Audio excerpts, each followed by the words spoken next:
Okay, let's call the meeting to order. It is 7 o'clock right now. Roll call, let the record show that we have two excused absences, Mike D'Angelo and Hannah Oliphant, and we're expecting Sarah any minute. Adoption of the agenda. I would like to add another approval for a long-range committee member on infrastructure under 7B. Any other changes? Additions, subtractions? Hearing none, you have no objection, I will approve the agenda as added to. Okay. Announcements. Does anybody have an announcement? Eric? I noticed some signs for a St. Patrick's Day Women's Club get-together. Does anybody have any details about that? On the 20th. I'm sorry? It's on the 20th. On the 20th. In El Agave. In El Agave. Do you know the time? It's noon, so it's the Noon? lunchtime. Mm-hmm. Yeah, it's a lunch. A lunch. Yeah. Thanks. Carol? I'm sure if Michael was here, he would ask that we once again remind people that they can get road and emergency information and just about any traffic type event in Sudden Valley or emergency event in Sudden Valley on 1610 a.m. His recommendation is every morning when you get in your car, tune to 1610 a.m. for the first few minutes just to see what's happening in Sudden Valley. Probably won't be a whole lot, hopefully, until we have another storm of some kind. But for right now, it's one good way to hear what's going on in Sudden Valley if you're worried about roads or weather conditions and that sort of thing. So again, 1610 a.m. Anything else in announcements? Okay, moving on. I just wanted to read a little explanation right now about the property owner comments. And just to let you know that this is a business meeting of the Board of Directors. This is the opportunity for members to come and give us your information, your comments, your opinions on what's on the agenda, or actually on anything else that's going on at this point. You could ask a question if you wanted to, but we will only answer the questions at the board comment time, because if we start with a conversation back and forth, it just goes on and on. Now, we would welcome having a conversation. So if you want to actually sit down and talk to us, please get in touch with one of the board members or myself. In the past, we have had an opportunity if we come in early at 6:30 and sit and talk to the members. But it becomes very disruptive to the board meeting itself if we have the conversation during the member comment time. Another comment is that right now we do tape the meetings, but because of the Wi-Fi in this building, we are not able to live stream it tonight. It will be played tomorrow. Okay. I should have it processed for tomorrow morning. Okay, so it will be up tomorrow morning for anybody who wants to see the meeting. Okay, that being said, property owner comments. Just come up to the microphone, please. Give us your name and address. And Do we have a timer? we do not. No. 3 minutes, 3-minute comments. Yes, sir. I'll do the timing if you have. Okay, go right ahead. All right. My name is Rick Holmes. I live at 355 Sudden Valley Drive. Been a resident here for about 10 years. My comment has to do with the marina and the boat launch in specific. The amenities in the valley are this year and last year free. The swimming pool and the Health club. Health club, yes, okay. Those items are cost incurring to the valley, and we are paying for them through the special levy that we made, and probably in the future will be budgeted and paid for by our dues. The boat launch is has very little cost, if any, to the community, to the association, but we still have to pay for using that boat launch. And I'm wondering how we can talk about that and make some kind of a plea to make that use of the boat launch free to community members.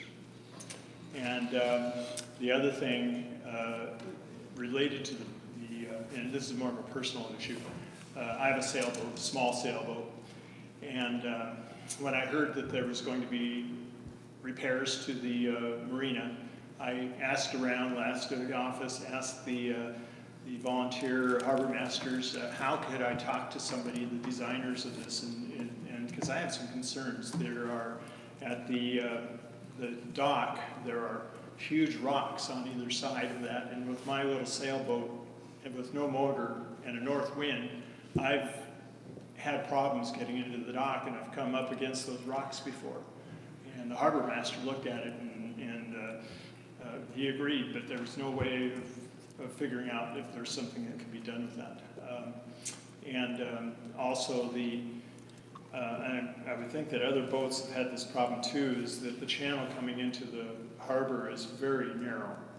And there's a lot of silt. I don't know if it's buildup or it's always been that way, but around, I'm sure you all have seen around the peninsula, it's very shallow. And to get in, I have to come around and make sure I get in that deep channel, because I've grounded myself on that, especially with my centerboard. And I don't know if we can also talk about that in some manner of trying to dredge that should have been probably included in the repairs. Okay. So how do I talk to somebody about this? I'll have an answer for you, a member comment, at board comment Okay, time. which Okay. is later. I've written it down. Obviously. Yeah, Okay, thank thank you. you very much. Other comments? Anybody else? Well, first thing, Terry? Terry Talk. Fisher. Talk Terry into the Fisher, microphone. Yeah. 16 Cold Spring Lane, and I do have a sailboat also. I've been trying to get some help getting the outer boat launch working, because I cannot go in and out with my 20-foot Hobie cap. So you're not alone on that one. I didn't use it once last. But I support the board. Thank you. Yeah. So, and I do too. You're all volunteers, and I realize that. Now, going down some of the things that I've been hearing from people about, and we're getting pretty concerned, is that the new state law, the WUCIOA, I wrote it down this time so I could try to beat the time limit of 3 minutes. The WUCIOA now greatly affects our Sudden Valley revitalization plans. This law makes dues increases and special assessments all but undefeatable compared to our traditional AGM vote as put forth in our bylaws. So what kind of safety net do we have in place to make sure that the majority of this community is being represented by this board? That is a large concern for people I talk to. When we are moving forward with the possibility of several huge costs to revitalize the Sudden Valley infrastructure. So anyway, some of these planned or proposed improvements include new storage in Area Z, a new maintenance building, and a new dance barn that will reportedly cost $5.8 million. We've been hearing about that. What came of the past questionnaires that we sent out to our community, the surveys that we took so much time on, and tried to find out what everybody here wanted? I don't know if that's still on the, if we're still looking at that or not. So anyway, shouldn't that data be updated with modern costs of these priorities that represent the community and not just the board of directors? So, these cost $6 million for a dance barn. That's huge. For example, is a nearly $6 million investment in a new dance barn beneficial and cost effective for the majority of the membership? Everybody. Can we, or are we sending out another survey so that we may we can make sure to get it right. Once again, we are seeing further division and dysfunction in this community. Communication and transparency is more essential than ever. And that's all I can say. Thank you, Terry. Anyone else?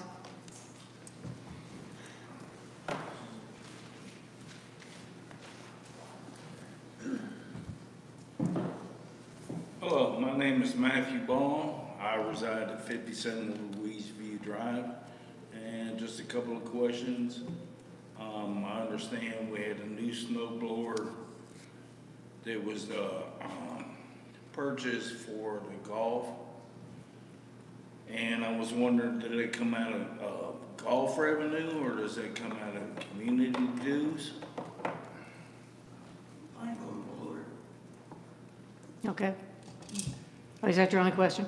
Oh, no, I'm also wondering if our lawyer representation that is paid through the community, does it just represent the board?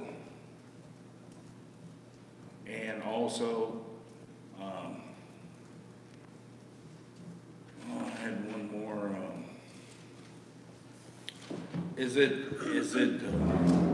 how far is the board willing to raise our dues? Okay, Thank you very much. thank you.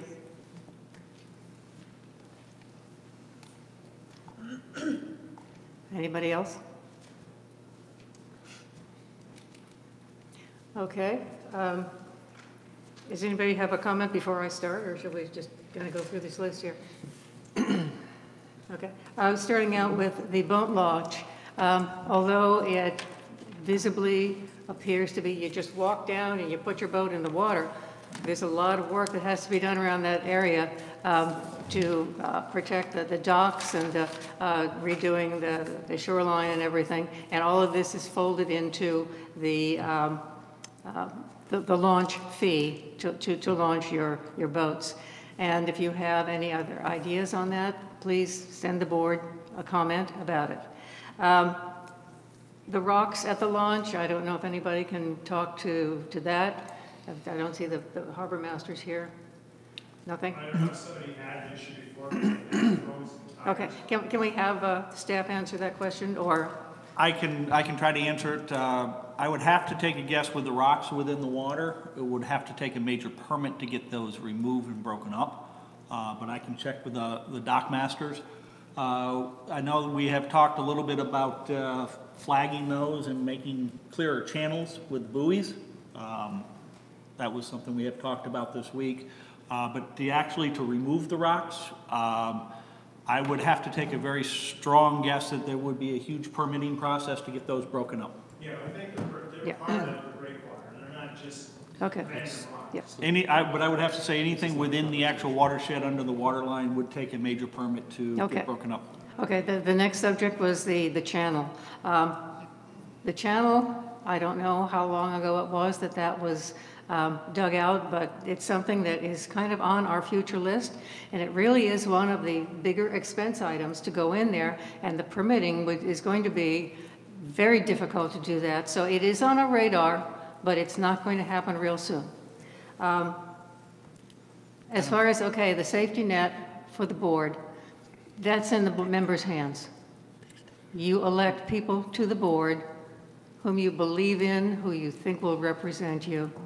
The people who get elected to the board are the ones who make the decisions, and it is like a government, or even if you buy stock in a corporation, you elect the board members, and then they make the decisions. So be very careful and look carefully at who you vote for in the next elections. As far as large expenses are concerned, part of the discussion we're going to be having tonight has to do with the reserve study. And this is, and we'll get to it more in depth later, we're required by state law to do it. And there are more regulations around it about notifying the members of, here are all of the assets of the corporation, and here's how well they're taken care of, and here are all of the things that need to be done over the next 30 years to all of these assets, and here's the expenses that they have allocated to each one of them. And the board has not been able to fully fund this ever in the past that I know of. And even now, I don't believe that we really have an expectation to fully fund it. It doesn't make any financial sense to fully fund everything there. But it's something that we use as a tool. And it helps us to make decisions on what we should spend by, okay, what do we expect that we have to do for repairs, and when is an asset going to be at end of life, so we have to replace it. And again, this reserve study doesn't require us to do it. This is the tool that we use to make our decision on what's right for our community. The member survey. There was very extensive, well, a thick survey that was done a couple of years ago. And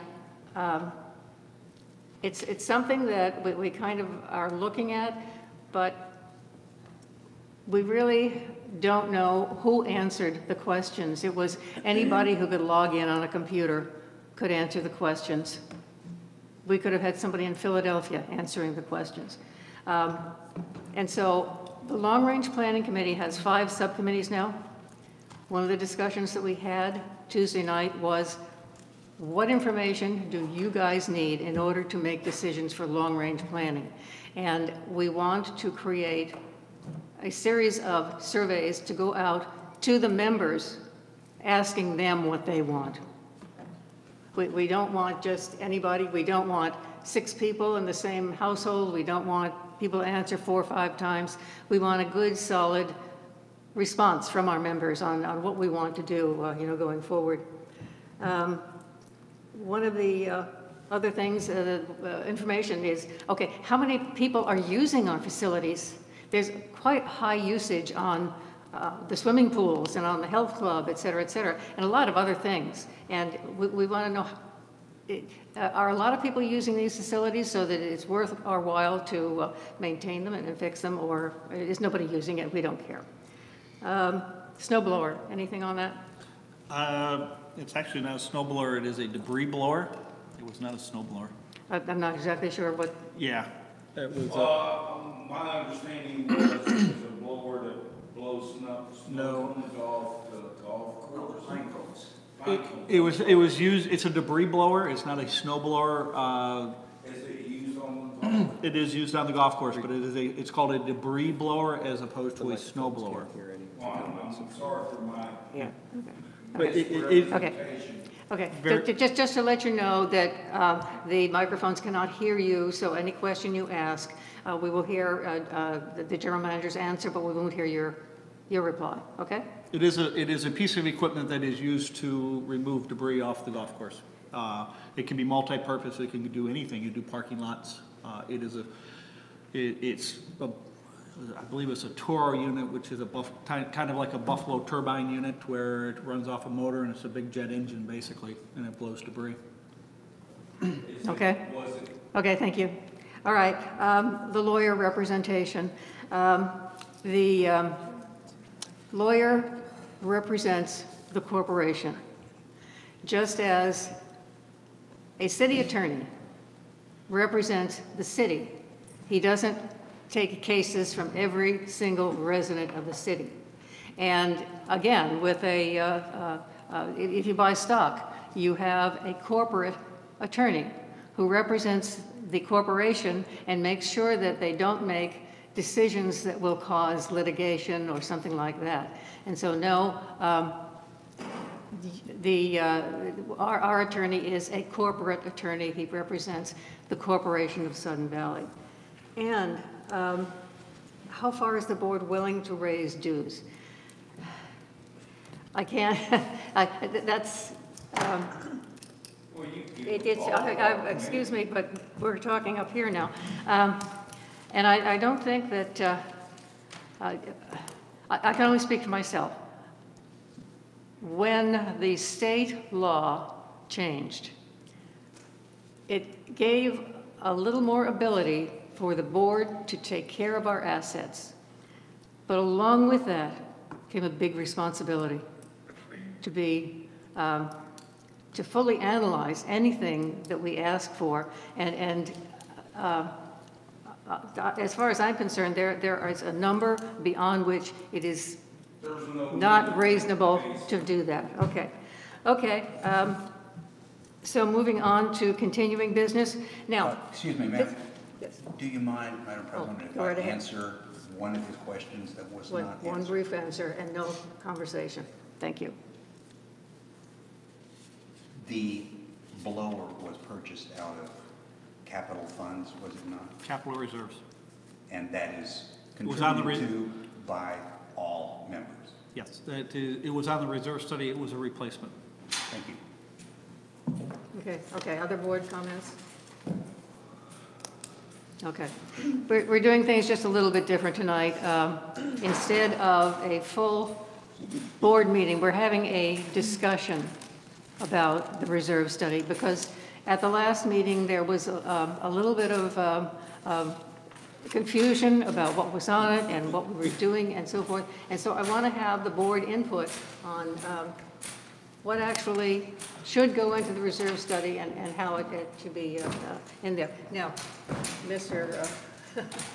Bylaws, do I have to make a special request in order to have a discussion as opposed to have something on the, You've noted it as a work session here on the agenda.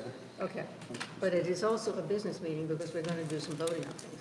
Well, So- then let's just go through the formality of, I make a motion that we go into a work session for purposes, and we will not be voting during this work session. Second. I have a Okay. question. Yep. By work session, do you mean committee of the whole? Yeah, absolutely, Whatever- sorry. We can So- call it pseudo committee of the whole. Okay, Yep. very good. We don't have a motion on the table, we're simply discussing the reserve study. Okay, So she seconded it. okay, Yeah, so- all those in favor? Okay, unanimously, we are now in discussion mode. So, starting out with the attachment to the agenda, which does have the description of the RCW related to a reserve study. And it talks about all of the requirements that we have to make. And I'm trying to make sure that I go through all of these here. It says that the reserve study is supplemental to the association's operating and maintenance budget. It is not the budget. It is a tool to be used for us to make decisions about our budget. It's also a reserve component list includes any reserve component, the replacement cost of which exceeds 1% of the annual budget of the association. That's how things get on there, based on the size of the asset that, whatever the cost of it is. Now, a couple of different sections on this state that in 64.90.545, an association must prepare and update a reserve study in accordance with this chapter. It must be prepared at least every third year by a reserve study professional and then must be updated annually. So we are being required by the state to pay money to do this reserve study. And then in section 525, it says the budget must include a statement of whether the association has a reserve study that meets the requirements, and if so, the extent to which the budget meets or deviates from the recommendations of that reserve study. I think it Madam passed. Chairman, I have some concerns. I mean, you can finish this, but I think we need to establish some ground rules with regard to the statute that you're handing out, because it's misleading. It's what? It's misleading, the way it has been submitted to the board and the way you've I described it. thought that this was an exact quote from, I understand, it's part of this code. However, this section of the code does not apply to Sudden Valley. What applies to Sudden Valley is the old reserve study code in 64-38-070. This is only referred to in the context of when we present a budget, we're supposed to say whether the reserve study that we have matches this and how it differs. We are not required to do this one. The old one is the one that we're required to do. Now, finish. Okay, yeah. Hear me out. All right. Therefore, the board, before it continues on in looking at what it needs to do and what it ought to do, needs to make a decision. Do we decide on our own to use the new standard simply because it makes things simpler? That will require a decision, an explicit vote and decision by the board to do so. If we don't make that decision, then the old standard still applies. Eric? Not to further muddy the waters on this, but I don't believe the board can make the decision to carve out sections of the new law. It has to be voted on to be included in its entirety by the community. Actually, no. That particular decision only applies if the community is deciding to take the entire new Wakaio law and follow that in whole. But we are free, at least according to all of the legal opinions that I have heard, and everything that I say tonight has to be run by Rich to make sure, but this is the best education that I've received from lawyers who are in the business and who talk about this issue and its impact on associations. We are entirely free to make individual decisions about what we Okay. do. I don't think The other reason that it doesn't need a vote of the community is because this one is a more thorough study than the old one. And so therefore, I believe this one would meet the standard of the old one. But it is not appropriate for the board to say that we're required to do this until we make a decision to follow it. Okay.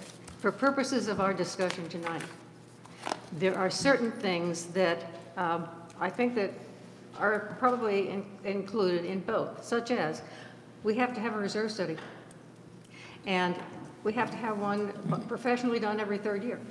That's agreed, okay.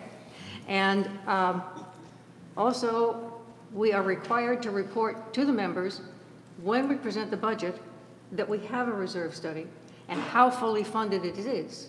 And over the last couple of years, I think 7% is as much as we've funded it. Carol, you got I don't have those numbers. yeah, okay, in the neighborhood of 7%. So also, it does not require that the board use that reserve study for budgeting. Correct. So I think that it's, we can use what we've got, what applies in both cases, and I don't think we need a technical legal discussion in order to proceed with the discussion tonight of the reserve study and what is included in it.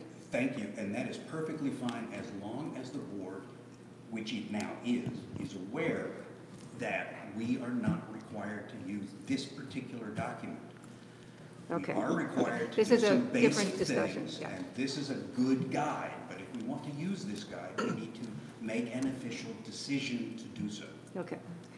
The question, as far as I'm concerned tonight, is what would the board like to see in the reserve study in order to allow us to make an informed decision about our assets? And I think a lot of the concern has come to the large expenditures and the timing of them, et cetera, et cetera. And just, give me some ideas on, are you having a problem with what's in there and the information that you're getting, and what would you like to see in the reserve study so that it would help you make a decision about our assets? Sarah? Okay, so I've been doing some research since the last meeting because I'm concerned about it and some of the things that were added to this reserve study. So the main documentation that I found that kind of encompassed a lot of the pieces of this that I was concerned about is from the Reserve Data Analysis Northwest is the name of the company. And it's Washington State Reserve Study Guide for HOA boards and property managers. So I went through that to make sure I fully understood what a reserve study specifically for an HOA is supposed to have. So based on reviewing that and comparing it to kind of the additions that were put into our reserve study, I have 6 major areas of concern. The first one is land components. We've added Area Y, the campground, and the airstrip to our current reserve study. They have no useful life. There's no limit on their useful life, and one of the requirements for a reserve study is for it to have a limited useful life. You have to be able to define it. You can't. Land does not have that.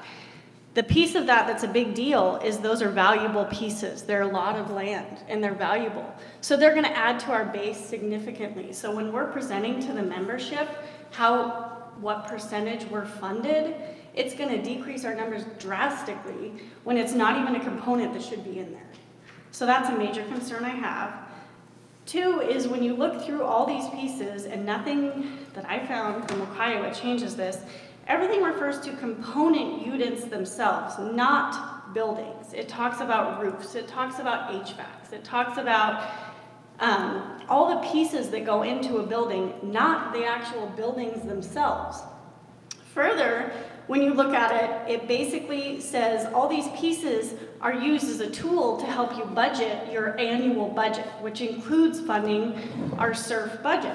So when you put those in, you're planning your operations. A full building replacement would be something that's going to come under a special assessment because it's a huge expense, $6 million, for example, for the dance barn. That's not something that should be able to be funded by our everyday reserves that are funding our regular everyday operations. So it makes sense how we've always done it until this year, that it's just the component units of those. Nothing I found that listed examples of component units ever listed a building. And it specifically says in this guide that it doesn't talk about that what is not a component unit is the actual building and the building envelope itself. It's the actual component pieces of it. Third, a lot of the conversation we've had has been regarding costs, and that study, a lot of what has been in there versus what we actually spent has been pretty far off. And that's been explained as, you know, they can't be experts in everything. For example, a pool is a special piece of an asset that people may not know about. Well, reading through this, it talked about reserve specialists and reserve studies are based on cost manuals that are updated quarterly and broken down by zip code. So those numbers should be very accurate. And so I'm really concerned that our numbers are not accurate. So is our reserve study not done by a very qualified firm? I don't think so. He's extremely qualified. So I don't understand how come our reserve study has such problems with costs when we come to actually do the actual expenses off of it. Also, Schwint, who does ours, does the Treasurer's Handbook for HOAs. He put it out for this year. I looked through that to make sure that there was nothing in Wakaiowa that changed this, and there isn't. It specifically talked about a lot of what's listed here as far as what you have to present to the membership in the budget and what percentage you're funding your reserve study, if you're fully funding it or not. So that confirms further that I don't know why we suddenly have taken the stance that we're including all these other pieces that we've never included before. The biggest point of all of this is all of these things that were added are huge things. The land, the buildings, and they increase our base. So when we're looking at what percentage are we funded, what's reasonable to fund, and we're putting together based on the board's best judgment of what's a reasonable amount of dues, we're going to say 7% of our reserve study isn't accurate, isn't adequate. That's not a good amount you want to be funding your reserves. Well, if you've increased that base by millions and millions of dollars, obviously you're only going to fund a small percentage. So I want to see all of those big pieces that were added that have never been included before taken out, because to have an accurate study and an accurate percentage that's presented to the membership in our budget, we need an accurate number of what we're actually funding that's reasonable, that's part of our actual budget, not a special assessment, not a huge one-time capital expense, that shouldn't be part of operations. And I feel that the membership is not going to get justice, and it's not going to accomplish what this whole thing is talking about as far as making sure the membership is aware of how much you're funding your reserves. You're skewing your whole base.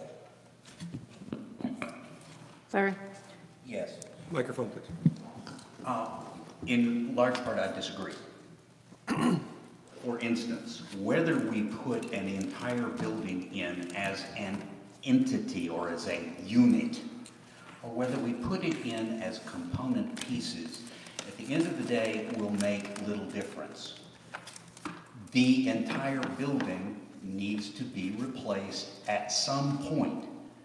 Now, whether you do that with pieces over a number of years or not, or whether you do that at one time as a unit, is an engineering decision. And it requires an expert analysis that no one on this board is capable of doing. We had something similar to that in 2017.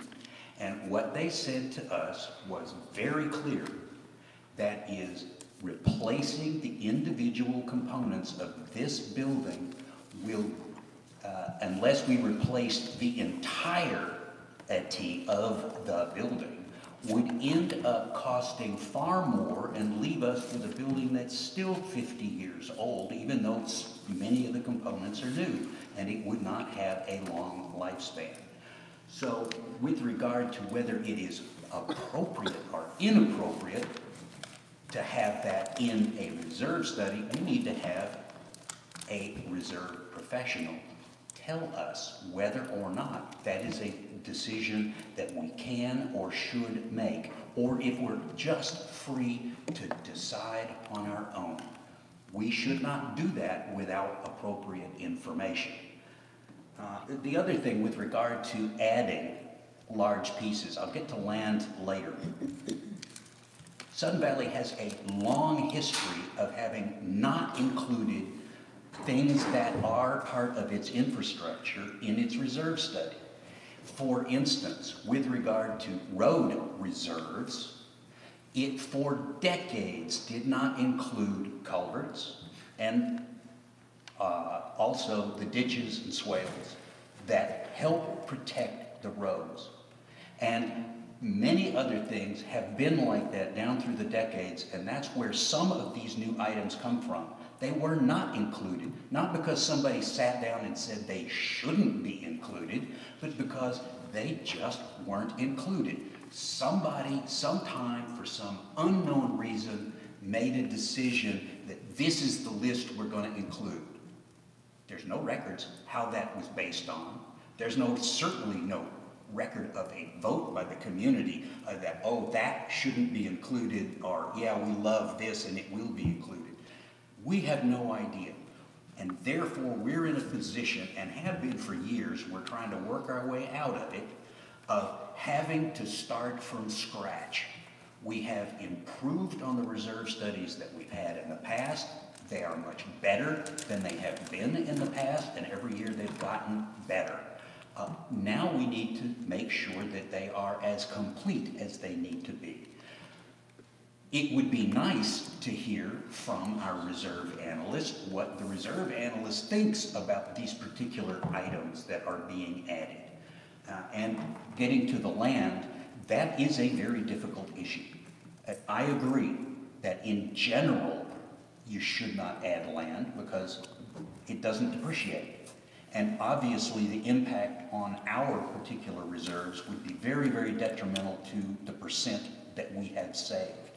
The question that we have is how to adequately deal with those things that are very difficult to put into a traditional reserve study, like that are sitting on our land, like parks and trails, etc., etc., etc. Those things might have a long life that we can save up for and then work on and replace at the end of that life, or they might be absolutely important to do on an annual basis and shouldn't even be part of a reserve. We don't know that. We need to get expert advice as to how we should be handling all these things. In general, what was recommended last year by the Finance Committee for addition to the reserve study seemed to me to make a huge amount of sense for the historical reasons that I just said. But if we're going to go in and make a decision that is going to impact the community for the going forward decades, and that's going to severely impact potentially what we think we need to gather from the community to make sure that we're replacing our assets as they deteriorate, rather than just letting them deteriorate the way Sudden Valley has for the last 50 years, we have to have the right information. And it is nice to tonight have a beginning discussion, but I think this is absolutely only the bare surface of what we need to be doing. We need to have some serious education by some very qualified professionals to come in and tell us, you know, we're thinking about doing this. Does that make sense? Is that a good thing? Is that a bad thing? Are we required to do it? Are we not required to do it? What's the upside of doing it? What's the downside of doing it? And for us to discuss that tonight, I think is an absolute waste of time until we get the education. Other comments? Carol? I wanted to speak to this idea of components versus the whole. We looked at the components of this particular building 2 years ago during the revitalization. And as we started to make notes about what needed to be done here, there's a sprinkler system we need to put in. The outside of the building is in such poor condition that you can almost put your finger through it. I probably shouldn't say that out loud. I don't want people to go around and test that. We're going to have to replace it a lot sooner if you do. But as we started to talk about each of these components, we were also informed, because we went through a process to get the engineers to give us an idea of really what are we facing here in this particular building. This is just one example. We have the maintenance building, the rotunda we had to take down, Barn 7, of course, is gone. But for this particular building, there were so many things that need to be done, and each one of those items, to Sarah's point, don't necessarily fall on the reserve study as the exact amount of what it's going to take. Now, yeah, we think they could come up with it, but they can't come and look at what we have. They pick a generalized number that is provided to all reserve consultants for a particular square footage of whatever the building is, and they use that number. We'd have to have Schwint come and tell us why the numbers seem to be so different. But in addition to that, so sometimes the numbers are greater, sometimes they're less, usually far greater. But in addition to that, let's say we put the outside of the building on here as we're supposed to and should have done years ago. Never did it, but if we were to decide to do it today, that isn't all we'd have to do. As soon as you take the siding off of this building, you're going to find, and we know this because it happened over the administration building, you're going to find dry rot, you may find mold, you're going to find places where leaking has done damage. We're going to have to probably replace the insulation. It's going to be a much bigger scope of work than just replacing the siding. But all that's in there is siding. Don't ask me to explain it. I have no idea, but this has been the case with every single project that we've gotten onto. It's become a much bigger project than we thought it was going to be when we got started on it. And I guess reserve consultants aren't prepared for knowing what that might be. If you have a good building and it just needs to be resided, that's pretty simple, but we don't have a building that's been kept up, so it becomes more. We talked about adding a sprinkler system. Well, you can't rip this building apart to do it and do it effectively. It's going to have to be a sort of a hang it from the ceiling type thing. And then in addition, we have to add ADA then, we were told. Bring things up to code, because this building is 50 years old. A lot of code things haven't been done. So we sat down with the engineers and got a lot of this information, and we started to put together costs. And the cost to fix all of the things that are in this building were very much close to what it would cost to replace the building. So the Finance Committee made the recommendation, until you decide what you're gonna do about this building. Don't spend a dime on it unless it's for health or safety. So just to give you that history.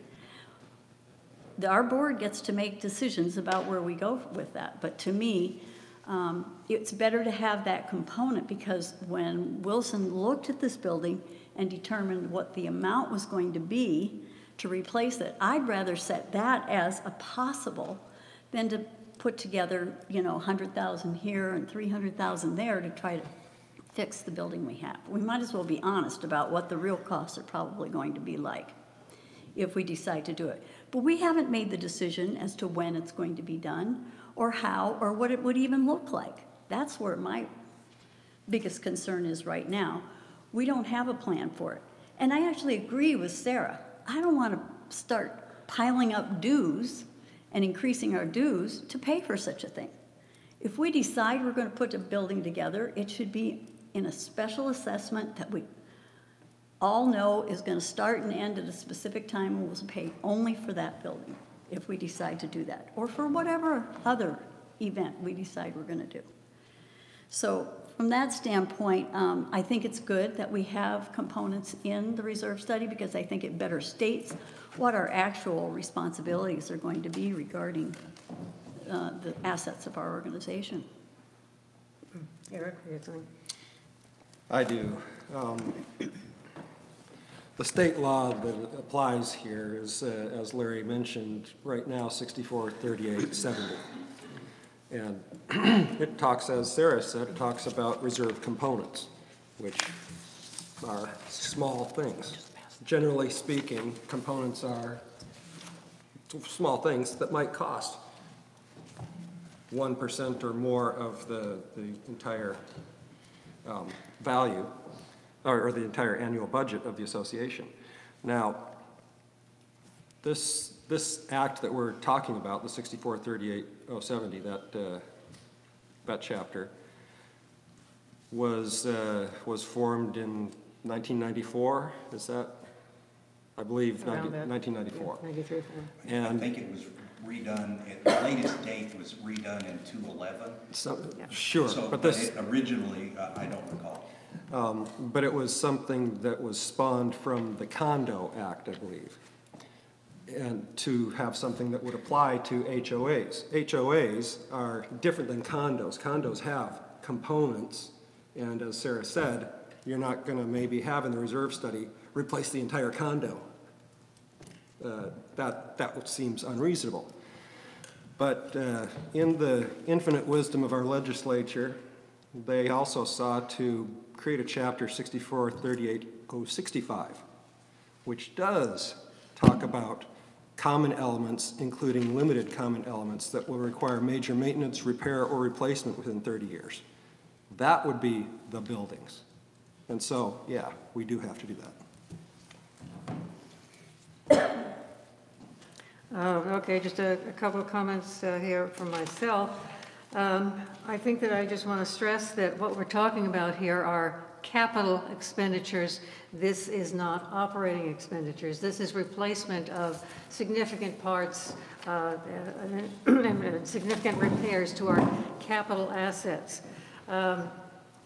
And what I would like to stress is, again, I want this to be able to be a tool that we can use in order to make a decision. And what troubles me about that is the fact that when the reserve people come in and they look at the building and they say, okay, so your roof is a 30-year roof and you're going to have to replace it since we did it 10 years ago, 20 years from now.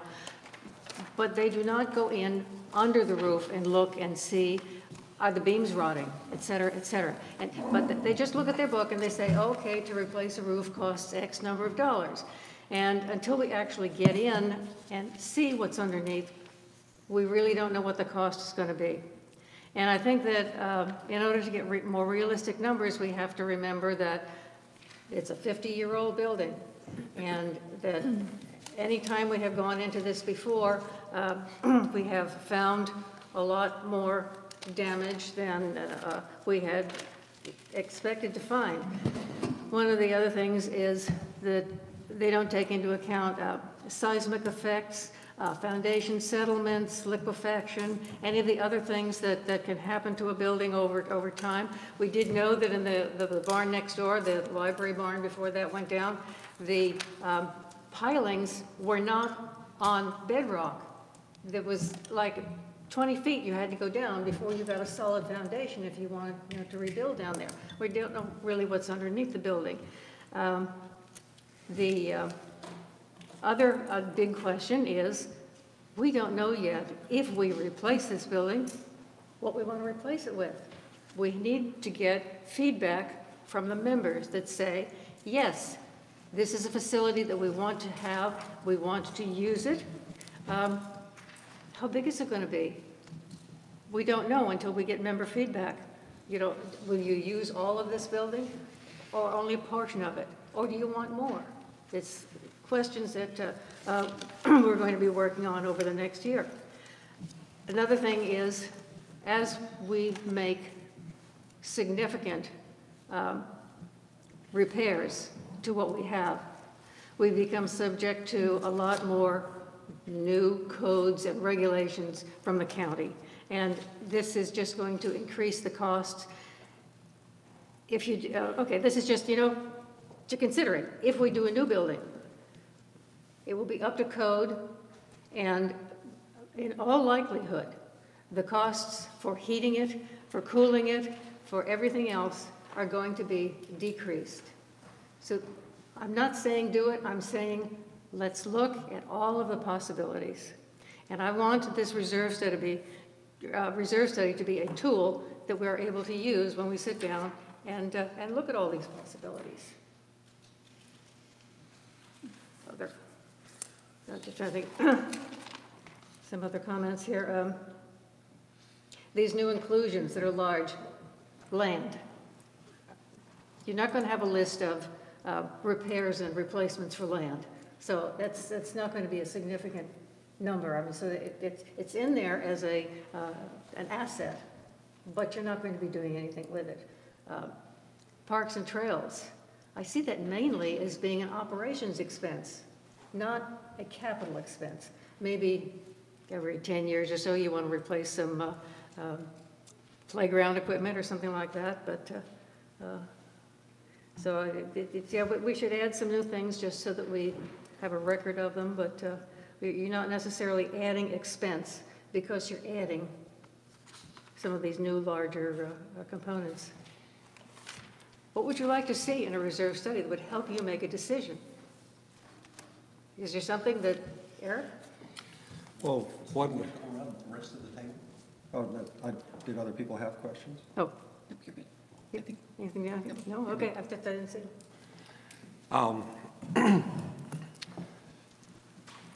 Just to speak to some concerns that we heard from the community tonight, it sounds like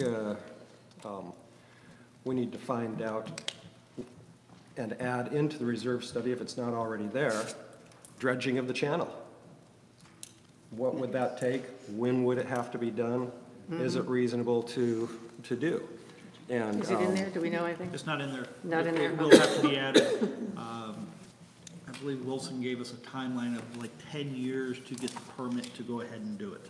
Okay. that was the last that I heard too. Yes. Yes, However, okay. we're talking about something that up to 30 years out, so we'd better Get start it on the list. thinking Yeah, about it. right. And the last that I had heard was we might need to do it in 10 years.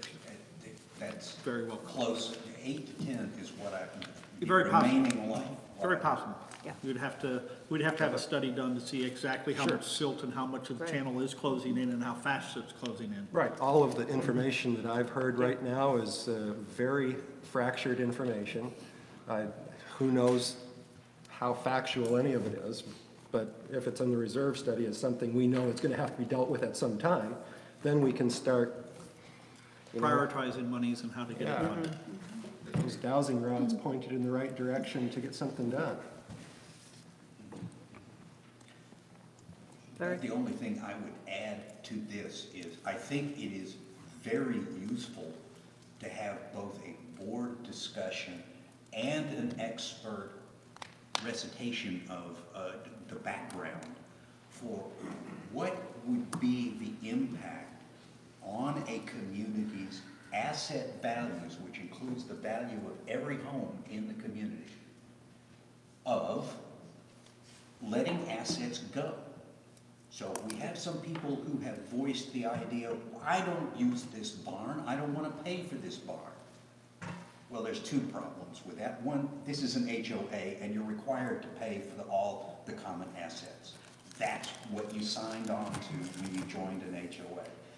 Nonetheless, if the board decided to allow the barn to go away, what would be the economic impact on the community? So that needs to be factored into what would you like to have? Well, sure, what would you like to have, a giant building with tons of rooms, or do you want a modest building, or do you want nothing at all except the place for the changing rooms and the pool pump? Or let the pool go. I mean, any of these things that are on our assets, before the board makes a decision, it needs to make an informed decision. That's part of our fiscal responsibility. The legal requirements we have as directors. And to have an informed decision, we need to know what the impact of our decision might be. Sarah? Okay, a couple follow-up comments to different comments that were made. There was a comment made that this was a waste of time until we have expert advice, and I guess my thought to that is we put all these additions to the reserve study without the expert advice, so how is it a waste of time to talk about taking them off? That bothers me. We didn't have a reserve study specialist when we put this together, and they were added on, and we talked about it last meeting. But now it's a waste of time to talk about it without them here. I think that needs to be considered, that if we're going to include them at all, that experts should be there for both sides of the conversation. Two, parks and trails were talked about. It's specifically, a reserve study is not a maintenance plan. A maintenance plan should absolutely be part of operations, and I think parks and trails are operations and maintenance. There's been several comments made about we don't know what we want for this building, we don't know what the community wants, we don't know what it would look like, we don't know how big, we don't know the different components we might want it to have, the different services we might be able to offer out of it. And this is again why it's so disturbing to me, the meeting we had last time and what was presented that had 2020 as a replacement date for this building. Again, when you put that out to the community, it makes it sound like this is what we're doing. Not, we don't know what we're doing, and we don't know the size, and we want the community's input. I mean, that's next year. So, again, I hope we really, really think and are careful about how we present things to the community and put information out there, because once it's out there, you can't get it back. Yeah, true. It's already in the packet. Everybody who's seen it already had the shockwaves of what does that mean, and that's important. Another comment that was made is that land is listed on there, but it doesn't have any repairs and maintenance. Well, if it's included in the reserve study, there's a cost associated with it. Everything in the reserve study has a cost. So it absolutely would add to our base and that value and that percentage overall for homeowners. Question for staff. Has all of this information been sent to the reserve study already? Or is this a work in progress? Work in progress. Okay, we have not finalized anything with the reserve study. Is it possible to have, are they coming to visit us this year or not? I believe they are. I believe it is this year. Yeah, Not till the end of the year. not to the end of the year. Fourth quarter. That's my understanding Okay. too. Quarter. This Okay. year is the last of the 3 years, so we don't need a visit right this minute, but preparing for next year, we're going to get a visit. So will they be preparing a new reserve study until they come to visit, before they come to visit? Carol, do you know? First of all, for this year, for 2019, they are doing not an on-site visit. In other words, every third year, we have to have a full level 3. Is it level 3, right? Or is it level 1? It's a level one. It's a level 1, Right. where they come and they actually visit, and do an on-site visit to take a look at everything we have. And that's the fresh look to make sure that everything we have is in there. We do a review of what's been added, what's been taken off, and so forth. This year is the second year that we're doing a not on-site. So all we do is provide them with what we've sold or replaced or bought, that sort of thing. So we update it from that standpoint. So they work pretty heavily with the recommendations from our accounting department and all the data that she's collected as far as assets. She is working with, and Joe, I know you've had conversations as well, she is working with Schwint about these various components. So this is not without expert advice. That she is working with them. That she's not just, you can't just call a reserve consultant and say, hey, we want to do this. You've got to have, they're okay because their reputation depends on doing it correctly. So, but I don't, frankly, I think it would be worth our while perhaps to have a conversation with Schwint. I don't know whether that means we bring him here, whether we do a video conference with him for the board to actually ask some of these questions and get some answers perhaps, because I think we do need to have a really good understanding of what's in here. I do also want to make a comment about Parks and Trails. It is an operations expense to keep the Parks and Trails up. However, we are putting, part of our special assessment was to update, to fully rebuild one park a year. And so this last year, we spent quite a bit of money completely replacing Huckleberry, I think it was. Yes. We took it down to the ground, we completely regraded it, we put in new drainage and so forth, rebuilt it, put in new bark, and put in all new equipment. And that looks a whole lot like a surf project, whether it is or not. It is.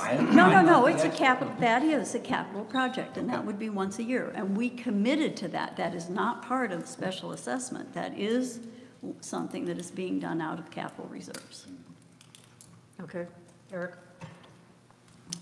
One other item that I'm not familiar, I don't remember it being in the reserve study. I don't know if it's expected to have a 30-year replacement or repair cycle, would be the dam and its components. Yeah, I thought about that too. I Yes. don't know whether that's in. Is If that is added? in, it's got to be. The dam. And that's a safety issue too. And Yeah. and certainly, and that has components as well. I mean, Yeah. the overflow, the pump for the golf course, et cetera, et cetera. Yeah, it's the dam, it's Marigold. Within the last 2 Yeah, years, there was so a rebuild on Marigold this. Yeah. is the road outside of Admin. If you go up Marigold to Marigold, It may not look like a dam. it doesn't but look is. like a Yeah. dam, but it is. And I thought the same thing as we were having that conversation, that needs to be part of our reserve study. Sarah? Okay, going back to communication, and I'm really glad these meetings are recorded, because last meeting, Jennifer specifically said the reserve study was being finalized that week. So either that was wrong or, Might have been the 2018 one was finalized. It's always a work in progress, so. right, and she discussed that it wasn't an on-site visit, it was just an update. But also to that note, the specific comment that I was so upset about, where it said in 2020 we're planning to replace this barn, she said that was just my notes to the reserve specialist and I shouldn't have put those in there. But then we just had the conversation of how much the reserve specialist relies on accounting for information. And the information that accounting is putting out is that we're replacing this barn in 2020. So again, there's a lot of inconsistency here. Is it accounting that's making the decision, or is it the board? I mean, this wasn't presented as what do you guys think, should we add this? This was already added, and she said it was finalized, it was supposed to be finalized last week. I hope that that's true and that it's not, and that we can have him out and have some input on it, but that's not what was conveyed at the last meeting. Carol? We are still working on the reserve study. Met with the SURF team from finance and had conversations about that. We also had a conversation about the date of the building We want the building in there and early so that we start to address it before it falls down. We need to have a plan. So we can put it at 2024, but then are we going to ignore it for 4 years? I hope not, because we need to put a plan in place for it early on. But the reserve study is still being updated. We still made changes to it and adjustments to some of the wording and some of the other things that are in it. So I'm not sure if there is a drop dead time that we need to say it's done deal, because we still have work to do as far as I'm concerned. Would you agree? Yes. Yeah, okay. So she was hoping, I'll tell you what, Jennifer is a person who likes to check things off and get them done. And I think her hope was that it would be done, but she also realizes that once we give our input, she may have to go back and do some revisions, so. The thing I'd like to add is pretty simple. What is being finalized this year is the end of a 3-year cycle. Now is the time to get prepared, to get the data we need to decide what we have to put into the next first degree, or whatever it was called, first level one visit for a good new reserve study. As I said, every time we've had a 3-year reserve study, as long as I've been involved, since 2012, we've done better than the last time. They have always been a work in progress. Well, now we have a unique opportunity to step up our game. Make sure what we have is complete, and it's clear from tonight's discussion, it is not complete, even with this new addition, apparently, and if the dams are not there, that's not complete. Okay, what might we pull out? What are we putting in there that we don't need to put in there? Well, I don't have that information. I want to have Schwent tell me. I want to have a real estate agent tell me. I want to have our lawyer tell me. What is our fiduciary responsibility with regard to maintaining, preserving, and enhancing the asset value of the community? Because that's my duty. So it's a great time to be having this period of time between now and when they have to start the reserve study is a great time to be having these kinds of discussions, but they're not going to take place quickly. They're going to take place over a period of time. Now, with regard to the barn, that's a real problem, because this is an old building, and it may be that we don't have the luxury of waiting a long time in order to make a decision about how we fund dealing with this building. I need more data. I need somebody. I've gotten some data from the looks that we had by Wilson and others in 2017. I need a lot more in-depth information. I want people to come in here and take another look. What is the insect damage? We know there's some. How bad is it really now? Has it gotten worse in the last 2 or 3 years? Et cetera, et cetera, et cetera. We discovered, as was announced several times, this stairway was not really attached to a wall because there was nothing structural behind it, holding it up. It was attached only to the siding. And if we had had to rely on it in emergency, it could have been an incredible tragedy. What else do we not know? Carol? I just want to make sure that the board is aware of the fact that if we want more information, it's going to cost us. Nothing comes for free. In other words, what we get from the reserve study is sort of a ballpark idea, and as again we've said before, it doesn't usually give us a very accurate amount. We're talking about an engineer coming in, inspecting the building, giving you, and we had a very high level evaluation of this building, the marina, the maintenance building in Area Z, and you know, just a look at all of it 2 years ago when we did the revitalization, and that cost us, I think it was $135,000. Yeah, more than I remembered last So, week. yeah, somebody said 50, and I heard my that. recollection Yeah. is 50, but it was No, we well over approved, 100. actually, we approved it in a vote of the membership.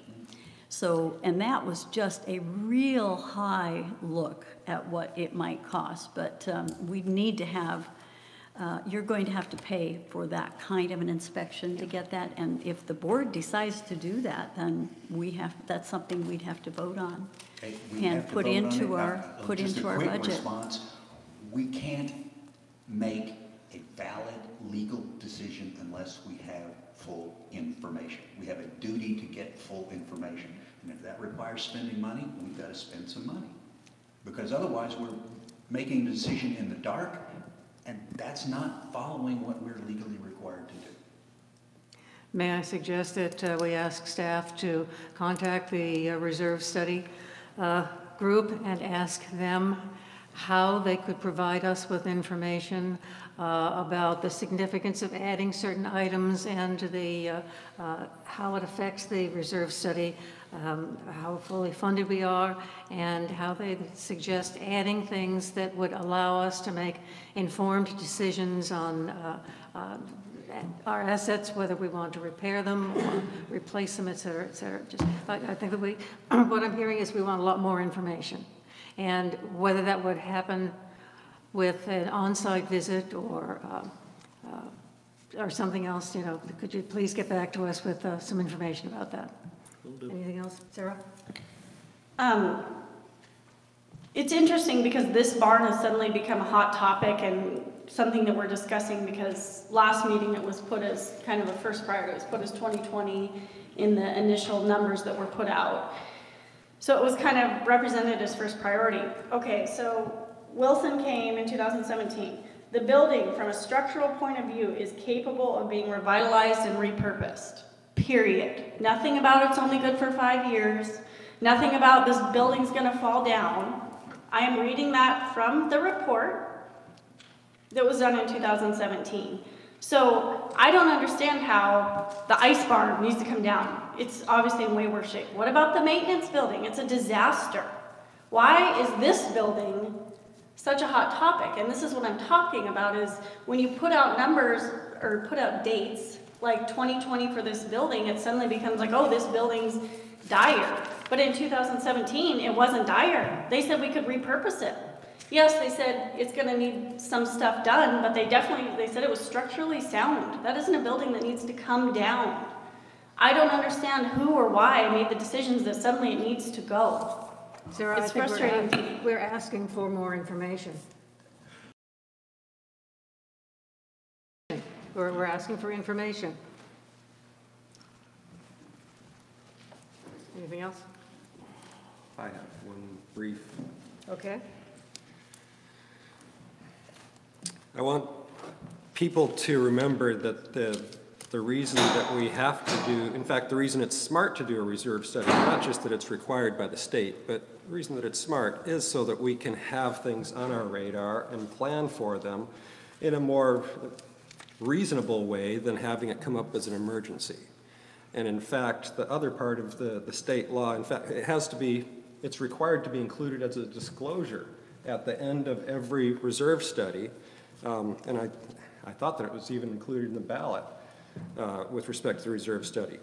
But if you don't include, the failure to include a component in a reserve study or to provide contributions to a reserve account for a component may require you to pay on demand as a special assessment your share of the common expenses for the cost of that maintenance or repair. And we don't want that to happen. Yeah. That's, if the building fell down and we weren't planning for it or saving up for something, that would be an instant assessment on everybody in the community, and we don't want that to happen. And so it's not just a requirement that we do it this way, but it's reasonable and intelligent to do it this way. Yeah, and it allows us to define what it is that we want to do with it too. I mean, if it fell down, would we be required to replace it exactly as it is, which perhaps would not suit what we want, what the community wants to do going forward? So That's absolutely one let's part of look the at point that I was making. What do we want to do? What do we want to do, and what are we legally required to do? Do we have the freedom to do it smaller? I don't know the answer to that. Yeah, we're looking for more information. Carol? I'm reminding myself that about 2 years ago, maybe a little longer, we had the SST and then the Committee of the Whole. And we did an assessment of every single asset, every facility in our association. And number one was this building. This was the number one, and this was community input from a lot of people, and I believe that is why Jennifer put these in that order. I mean, we talked about what order to have them in, and we discussed it in the Finance Committee, and we said this one needs to be done first based on what the committee or the community had asked for at the time. And we had hundreds of people involved in that who gave their input, and we had some surveys and that sort of thing. And then we had the Committee of the Whole, which was the board, and that came as number one. Maintenance building was also, I think, number 3 on that. And I'm trying to remember what number 2 was. I think it was the marina. So that's why all of that information then went into the revitalization, because those were the 3 big ones that the community had said was the order. So it's not surprising to me that we have it in here. I don't say we started in 2020. We couldn't, I don't think. We have way too much work to do before, but we need to look at it and start to consider it, and it's up to us as a board to decide the timeline for it, I think, or based on what the community wants. There's a lot of work to be done before we even start that. Andrew? Well, can we send that information, the survey information, out to the board for our review? With the SST information you're talking about, or?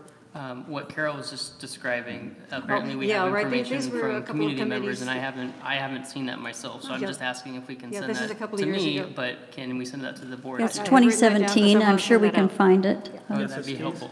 The SST report, there was a one-page report recommendation from it's called the Short-Term Strategic, is that right? Yeah. Strategic short-term. Team or task force? Yeah, it was short-term, strategic. Which is approximately 3 years Strategic ago. short-term team, SST. that, yes. And there was a one-page report that put the order of what the things were that they had. And they also had ranking of all the facilities and so forth. So I think we can get that out to all the board. Yeah. Thank you. Thanks. Is there more discussion, input? Okay, so shall we come back out of, I make a motion that we rise up out of this pseudo committee of the whole into regular session. your second? Second. All those in favor? Okay, the motion passes unanimously. And back to the regular work of the committee. We now go to new business, and voting is necessary. We have a request from the Long Range Planning Committee Finance Subcommittee to approve one committee member. Do I have the name? Yes, I have the name. Okay, Jeff Dowd. Would anyone like to make the motion? I move that Jeff Dowd be added to or approved as a committee member. Second. Your second? Andrew. Have you seconded? Yeah, without opposition? I have a question. Okay. Is the committee full yet? The committee, okay, the It's a committee. subcommittee. Yes. Oh, But this is the subcommittee. This is the subcommittee. Oh, then why is Subcommittees the- will never be full. We will accept Right. as many members as want to join in any of the subcommittees. Right, and so why does the board have to approve a subcommittee member? Committees approve subcommittee members. Just to ensure that they are members, and they have to be vetted. That makes sense. I think we said they all have to They be a have- member they all of the have to be larger members. committee, but they're not part of the voting portion of the Right. larger committee, Right. but they have to be considered part of the Long Range Planning Committee. That was our conversation before. Is that still true? That's My the way- my understanding is that they don't even have to necessarily be committee member, or community members to be on the Long Range Planning Committee. The subcommittees. Yeah. And so vetting, I think that because the subcommittees will be putting together plans, et cetera, that will go to the board, that we should make sure that the voting members on those subcommittees are members.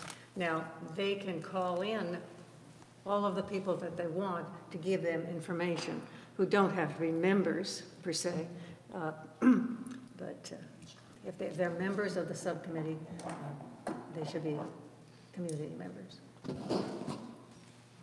Well, Okay. that's Yeah. up to your committee. Yes, okay. So that's not our choice here Yes, for it. okay. So that motion has been made, and I'll simply abstain because I don't believe we need to vote on this. Okay. But All those in favor, otherwise? Okay, other than one abstention, it is unanimous. So I have another request here from the Long Range Planning Infrastructure Committee to add, let me get this one here, Mark Lester and Sam Shahan to, is that how you pronounce it? Shahan, okay, to the Infrastructure Committee. Is there a motion? I so move. Second? Okay. Carol moved. If no one else will, I second. I didn't hear anybody say. Yeah, I seconded, okay. And without is there any discussion? All those in favor? Again, all except Eric, who will be abstaining. because I Okay. think you already have that power Right. as the chair of the committee. Okay. Okay, if there's no further business, property owner comment time. Property owner comments. Listening to things there, I got a couple of, Terry, wait for the microphone. sorry. No. I got you, Terry. Every time you're listening to it. Not necessarily. Hi, Waterman, 15 Grandview. Thank you for pointing out that in 2015, starting forward, the board, SST, long-range planning, all agreed on a series of priorities for projects for the revitalization of the community. The board approved those. Revisionist history is not acceptable.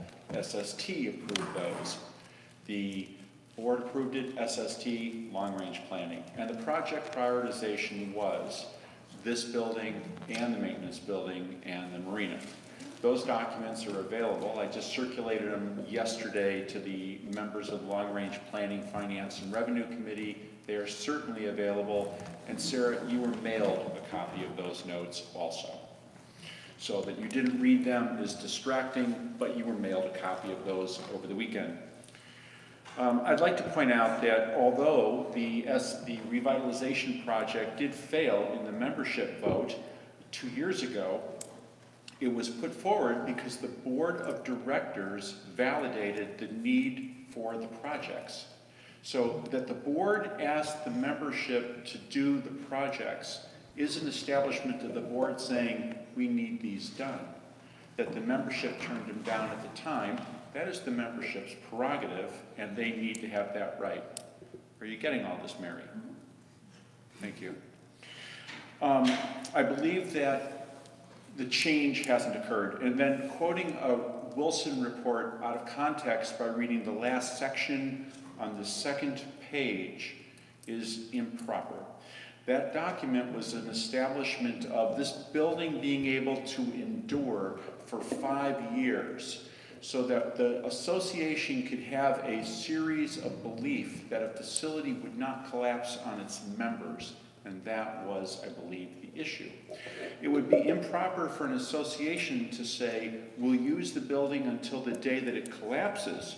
Well, that's the day that people, are there flies or is it just me? They're flies and it's just you. Thank you, Larry. To say that we will stay in this building until the day that it collapses upon our members is a complete failure of fiduciary responsibility, duty to care to the corporation, and a failure to the membership.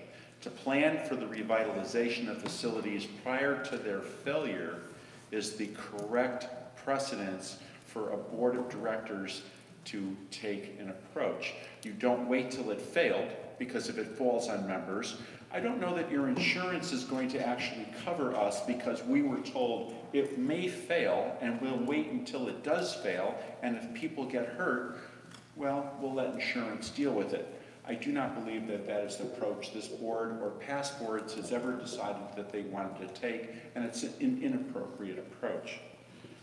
I do not believe that there is currently insect damage, Larry, to the facility, but there was a section of area that was identified as having insect damage, and the maintenance staff tore apart that room, ripped out the ceiling, and applied the correct material to abate that damage. So I do not believe at this point the building does have it.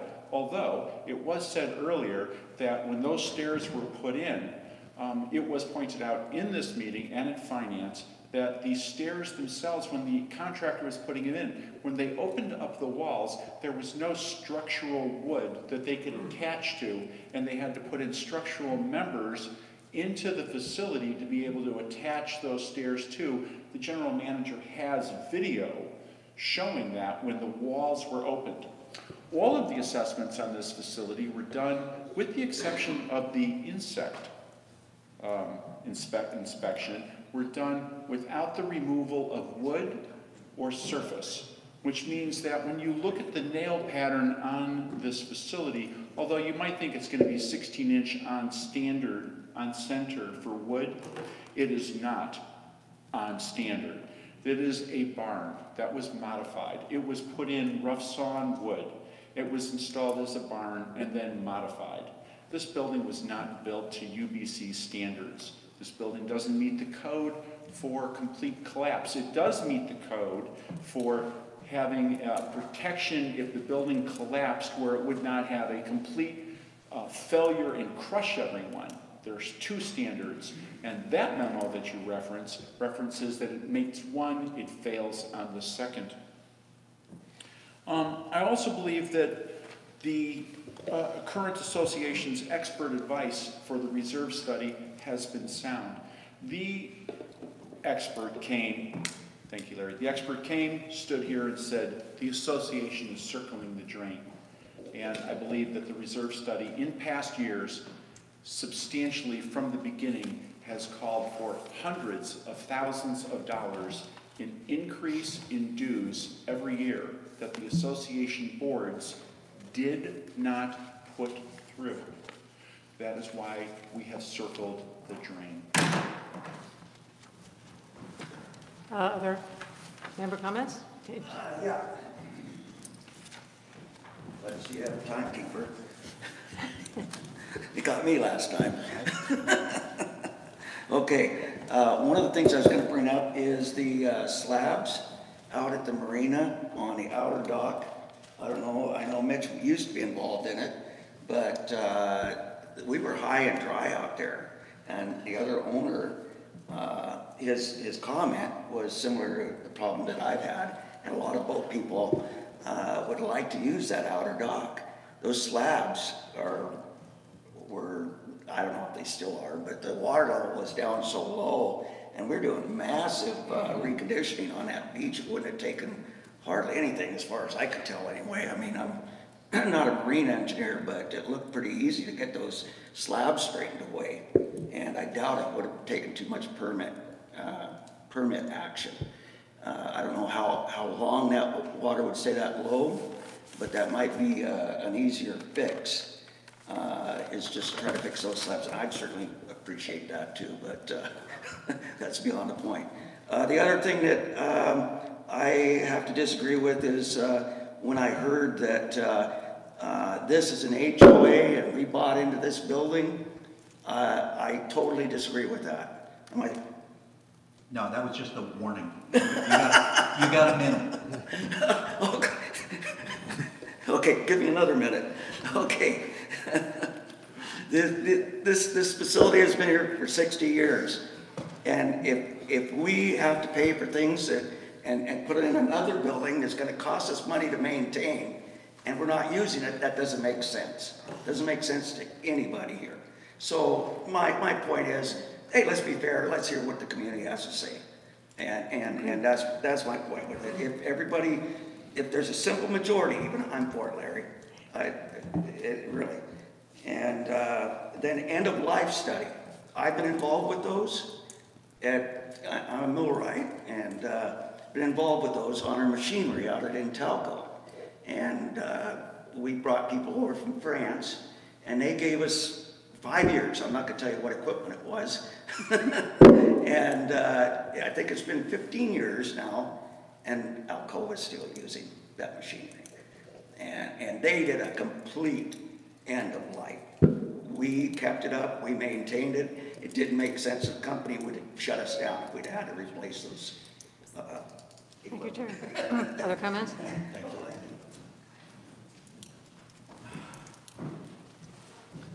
My name is Raul Becerra, Section 3, Gate 3, I mean. I'd just like to know, there's got to be a cutoff point somewhere. I mean, your priorities are, I'm sorry, but moving in here, I didn't realize, are you people trying to turn this into a country club? I heard something about an airport strip. Is that true? Being studied? I'm asking, is that true, yes or no? We'll answer questions during board comment time. Okay, fine. So, it's time to cut some losses here. I mean, if this building is going to take up $6 million, I'd say cut your losses. Can't maintain it. I mean, how much is our homeowners' dues going to go up? And you need to tell the members exactly the cost it would be. When you say special assessment, I know what that means. It means it comes from one pot. So that means we got to pay for it. And the last time we had an increase, it was 47%. Now, what's going to be next year? Another 47%? You're going to drive people out of this place. And that's going to be, that'll be to your detriment. If you keep going and adding millions of dollars here, millions of dollars there, it can't be sustained on it, no matter how you word it. It can't sustain it. Thank you. Thank you.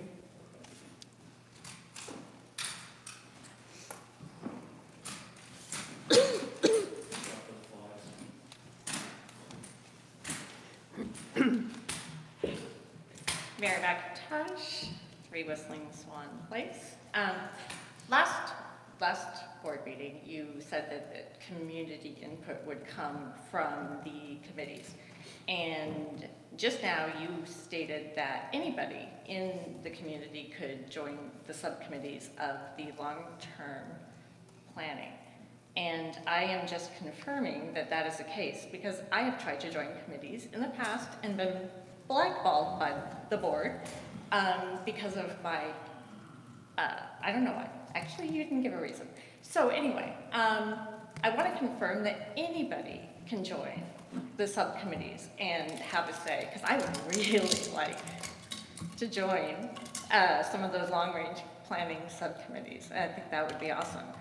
I also would like to ask, I know that you guys are using real estate agents to get an idea as to whether, your assets, which I have to say in air quotes, were no longer here. I want to know if those are the real estate agents that you partner with in order to sell Sudden Valley properties and do the Sudden Valley ideas, because I believe that other real estate agents might have other opinions regarding the assets and the value that they provide to the community and what that would do to the market value of people's homes. Because it is my opinion that the market value of the homes is going to be significantly affected by dues and not significantly affected by assets. I think that the lake is, the only asset that really Sudden Valley has, and it's not obviously owned by us. So I would request that you don't go to your normal 3 and maybe get a broader opinion if that is what the plan is, in order to just validate what you guys have decided is best for Sudden Valley. That's it. Thank you. Other comments?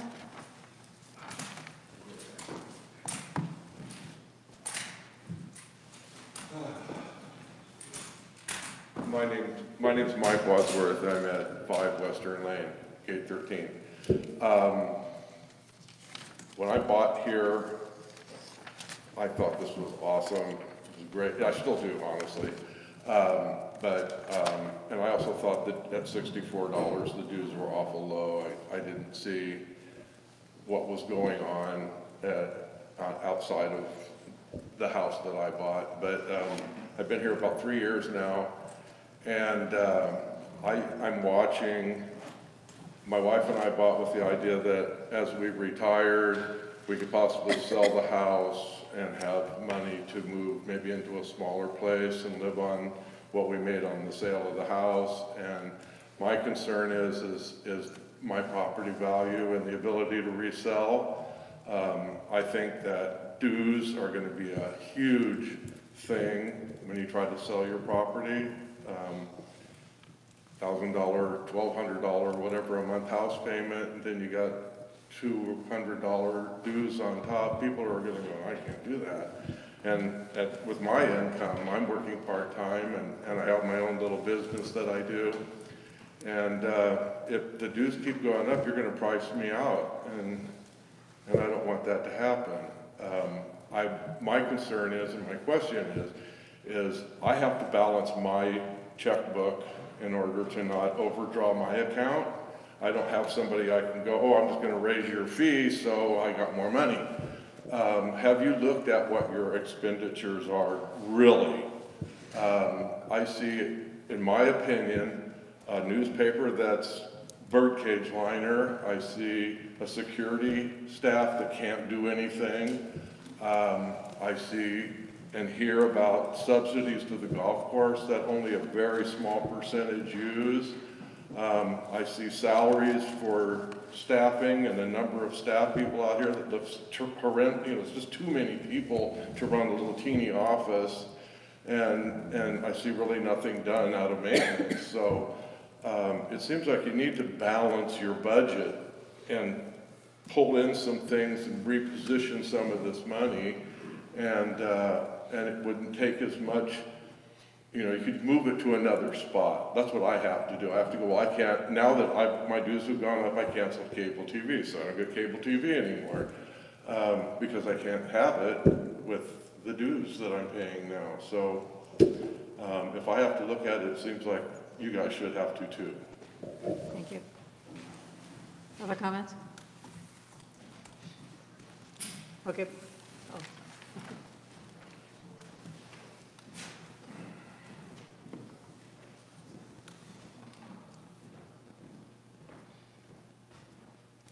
My name is Jerry Pate, 98 Grandview Lane. On something that Sarah had said about the engineer study that was done in 2017. Could you speak a little bit louder? I'm having trouble hearing. Sarah had made a comment about the engineer that came on and did the study on this building in 2017. Did the board agree with those findings at that time? We're answering questions during member board comment time. And did the engineer actually give any estimates as to what it would take to bring it back up to the level it needed to be for the repairs necessary? And I think if you can do a cost justification for comparing that to the new structure and present that to the members of our association, they could better understand with a lot of clarity, this is where we're at.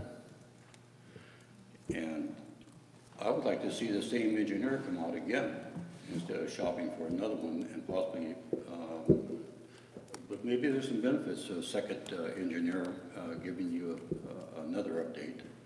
But I'm curious as to whether or not the board agreed to the findings at that time. Okay, thank you. Anyone else? Okay, just generally answering questions.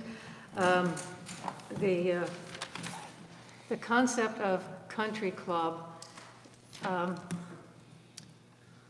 these buildings and these recreational facilities have been here since the beginning of the association. If you look at your the covenants that you were given when you bought your property, it does reference dues to support the buildings, the recreation, the roads, the security, and everything that the members will pay for that with their dues. So this is not a country club. It is the community into which everyone bought and in which the covenants do reference. As far as long-range planning is concerned and members there, give me your name. Which ones are you interested in? Which subcommittees? And we can talk from there. Send me an email, okay? Realtors, dues, values, property values, et cetera, et cetera. I don't know that we listen to the realtors to tell us what to do about our dues. And there are a lot of different opinions from different realtors, and as a realtor yourself, I'm sure that you have different opinions from people. Okay. I'm talking about the board doesn't sit down and call realtors in and ask them that question. Okay. Again, property values. I have not seen our property values going down. In fact, I have seen everything going up over the last year or two, and again, the opinions on whether property values will go down because of dues, I don't think there's a definite answer on that. We can get some more opinions from the board, too. Balancing the budget. I think that the budget, maybe we need to explain a little better where the money is going, because they're not a huge amount of people. And in fact, you are being asked, the board is being asked, hire more people to do this and do that and the other thing, but get rid of people. And the board makes the decision on what the budget is for this community in order to do the business of the community, in order to take care of the maintenance, in order to take care of the roads and the staffing. And that's, again, let other board members' comments on that. As far as engineering comments and the engineering report, this is what I'm concerned about. All of the reports we've got, the engineering report, the reserve study, they're all flying at 50,000 feet. We haven't gotten down into the bones of something. Okay, so somebody said, well, I think that maybe that building will last for 5 years. Well, that's an engineer who just walked around. He didn't do any in-depth study. The costs in order to do the repairs and the maintenance on this building, I think, are very lowball, because he hasn't gone in and actually taken off any of the siding or gone into any of the flooring or anything to look. He's just said, okay, according to my book, if you do a new roof, it'll cost you X dollars. And he doesn't look at what goes underneath. These are all superficial numbers. They're not sufficient for me to make a decision on whether I should replace the building or what the community member wants to do, or if I should repair the building. I don't have enough information. The board is not making a decision tonight or anytime in the near future. Okay, board comments? Larry? Just add one point with regard to the security guards and the newsletter. We are required by the bylaws to have a newsletter. If the community would like that to go away, they need to change the bylaws.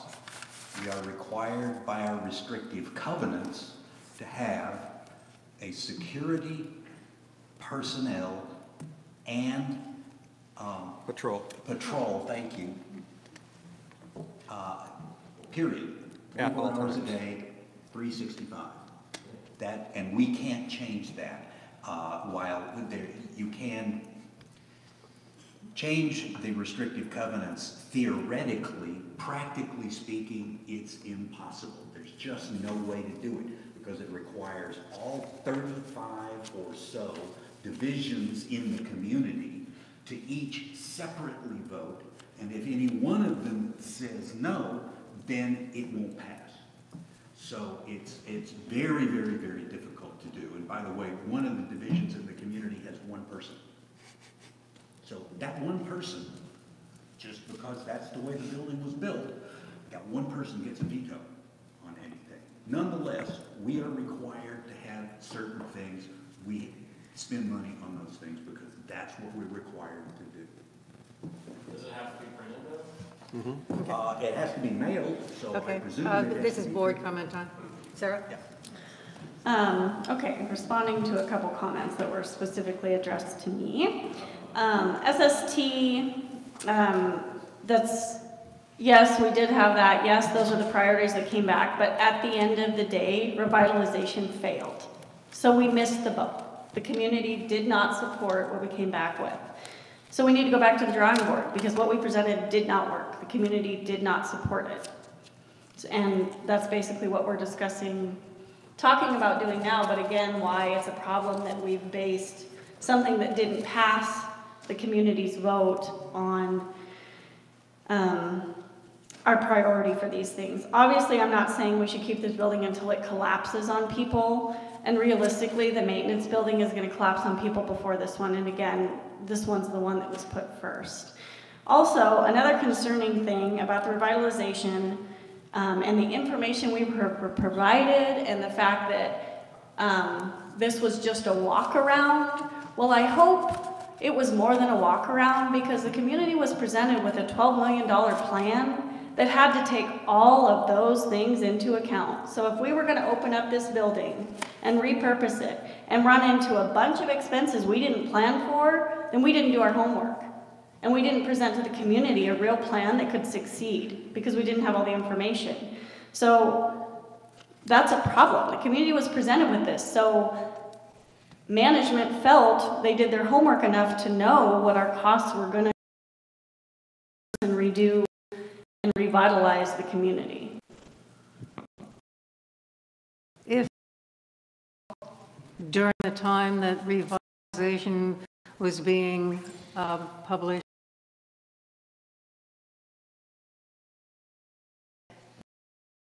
we want revitalization. We just don't want revitalization. Larry?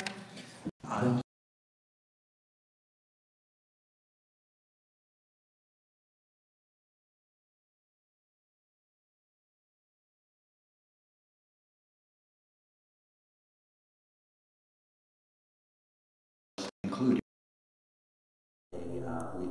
the estimation of how long this particular structure might last was not the basis of what was actually voted on. That was the basis of the board's decision that in fact it would be better to replace the building entirely. And so the revitalization plan, in fact, proposed replacing the building entirely. What confused the community was that that plan came out in two versions. The earlier version had a much larger proposed replacement. The second version had a smaller proposed replacement. Nonetheless, full replacement was what was proposed. Comments? Carol? Yes to what Larry said, that's true. The other thing is the fact that the revitalization didn't pass. I think that we learned some things from that. One thing was we didn't, I don't think, fully get input from the membership as to what they wanted in this particular building. I think most everything else was very positive. It doesn't change the fact that the SST committee and all of the members still said this farm was the most important thing and needs to be attended to. Well, I forgot to add something, just a point of fact.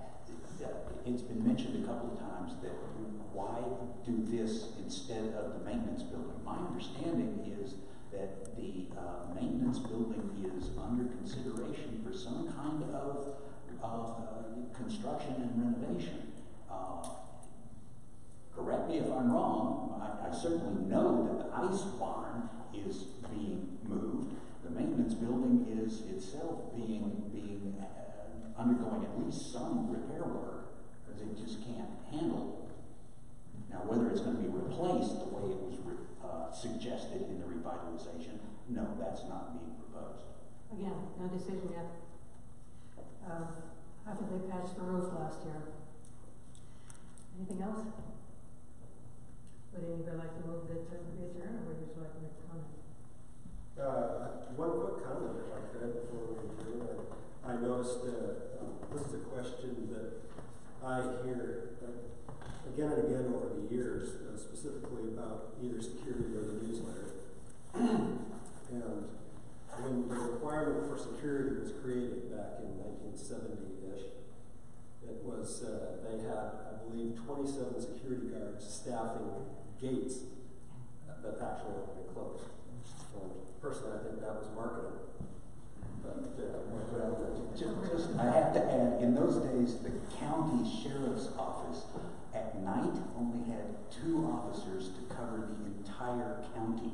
So we were kind of on our own more in those days than we are now. But so that requirement, the requirement that's in our restricted covenants, doesn't tell us how many security guards we have to have. And so over the years, to save money, the number has dwindled down to the minimal amount to meet the requirement of the restricted covenants. The newsletter is required by the bylaws to be physically mailed to every member. And so that means it has to be printed. The bylaws also further state that the editor, Brent over here, has to be contracted not as an employee of the association and has to have editorial control. So all of those things can be more easily changed because a bylaw amendment is a whole lot more reasonable to do than trying to change the covenants for the security forces, or security guards. Now, there are other parts of the bylaws that refer to the newsletter as being policies don't actually go into place until they're published physically in the views. And so a few years ago, the Communication Committee realized that we could save money on the newspaper by mailing it as a bulk mail, instead of first class, which it had been done for years. And so that saved a ton of money on views for mailing.